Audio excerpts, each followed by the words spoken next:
ഞാൻ നട്ട കോയക്കയുടെ തൈയാണിത്. ഇപ്പോൾ ഇത് നിലത്തുനിന്ന് തന്നെ പിടിച്ചു, കുറേ എണ്ണം പിടിച്ചിട്ടുണ്ട്. നിലത്തുനിന്ന് തന്നെ പിടിക്കുന്നുണ്ട്. പന്തൽ മോള് കയറി കുറേ കോവക്ക ഉണ്ട്. ഞാൻ പറിച്ച് നോക്കട്ടെ എത്ര എണ്ണം കിട്ടുമെന്ന് നോക്കട്ടെ. ഒരു വറവിന് വേണ്ടി കോയക്ക ആയോന്ന്.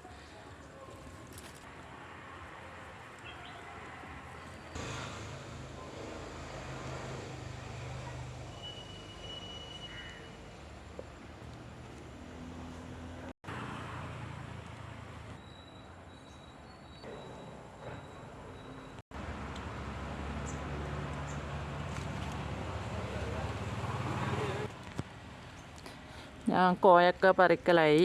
നോക്കാം എത്ര എണ്ണം കിട്ടുമെന്ന് നോക്കാം.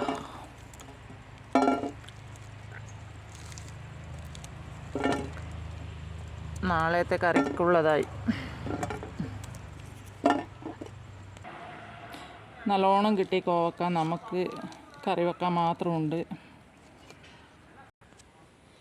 എല്ലാവരും ലൈക്ക് ചെയ്യുക, ഷെയർ ചെയ്യുക, നമ്മളെ സപ്പോർട്ട് ചെയ്യുക.